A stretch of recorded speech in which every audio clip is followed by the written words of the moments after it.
اعوذ بالله من الشیطان اللعین الرجیم. بسم الله الرحمن الرحیم.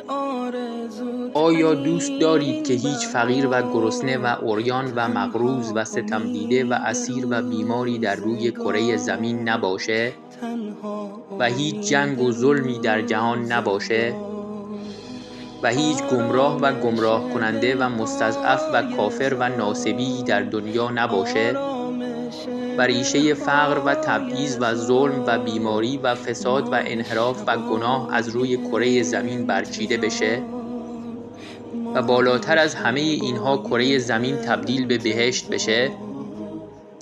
تنها راه چاره برای تحقق این امر ظهور امام عصر عجل الله تعالی فرجه الشریفه و یکی از راه‌های نزدیکتر کردن ظهور احیای امر یا نشر علوم یا احادیث شریفه اهل بیت علیهم السلامه تا جهانیان با آشنایی با اهل بیت علیهم السلام و کلام شریفشون هرچه بیشتر شیعه بشن و تعداد یاران امام عصر عجل الله تعالی فرجه الشریف و دعا کنندگان جهت ظهور بیشتر بشه. حال چه کسی در این عصر بهتر و بیشتر و کاملتر از همه امر اهل بیت علیهم السلام رو احیا میکنه جز علامه الله یاری؟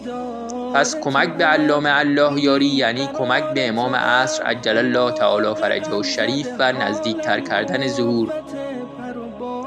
تا حالا بهش کمک کردی؟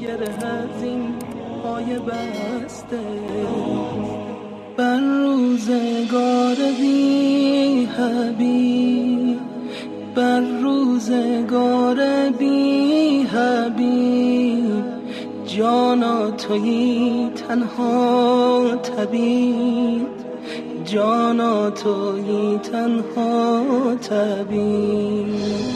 یارا در این شهر غریب، یارا در این شهر غریب، عطری نداره بی